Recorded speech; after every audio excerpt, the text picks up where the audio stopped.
दशकम् 29 श्रीमोहिनी अवतारम् उद्गच्छदस्तवकरात् अमृतं करत्सु दैत्येषुदानशरणान् अनुनीय देवान् सद्यस्तिरोदधिदेव भवत्प्रभावादे उद्यत्सयूर्यकला विरियाबभूवुः श्यामामृजापि वयसापि तनुं ददानीं प्राप्तोऽसि तुङ्गकुजमण्डलमङ्गुरां त्वां पीयूषकुम्भकलकं परिमुच्य सर्वे तृष्णाकुला प्रदिययो स्वरुरोजकुम्भे का त्वं मृगाक्षि विभजस्व सुधामिवामीति आरूढरागविभजान् अभियाजदोमुं विश्वस्य ते मयि गतं कुलडास्मि दैत्या इत्यालपन्नभिसुवेश् असिदानदानि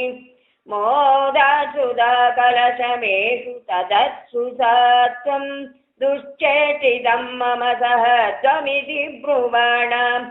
पङ्क्तिप्रभेदविनिवेशितदेव दैत्या लीलाविलासगरिमे समरारुदां ताम् अस्मात्रियं प्रणयिनी ससुरेषु तेषु जोषंसिदेष्वदसमाप्य सुधां सुरेषु त्वं भक्तलोकवशको निजरूपमेत्य सर्वानुवर्धपरिपीडसुतं यलाभि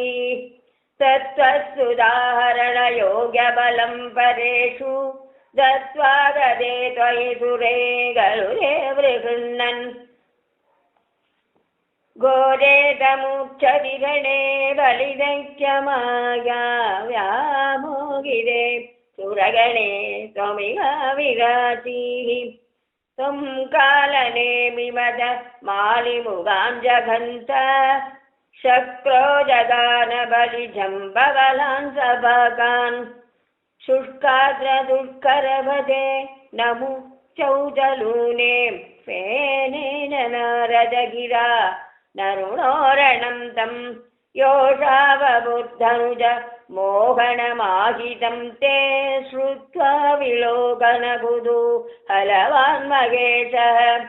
भूतैः समं गिरिजया च गतपदं ते स्तुत्वा ब्रवीत् अभिमतं त्वमरो तिरोधाः आरामधीमनि च कन्दुकघातलीलालोलायमाननयनां कमनीमनोज्ञां त्वामेष वीक्ष विगलत् वसनां मनोभु मेघादनङ्गरि पुरङ्गसमाधिलिङ्ग भूयो विविद्रुदवधिम् उपधाव्य देवो वीर्यप्रमोक्ष विगतत् परमार्थबोधः तन्मानितस्तव महत्त्वमुवाच देव्यै तत्तादृशत्वमभवात निकेतनाथ स्वामिये शरणमय्यप्प सर्वत्र गोविन्दनाम संकीर्तनं गोविन्द गोविन्द।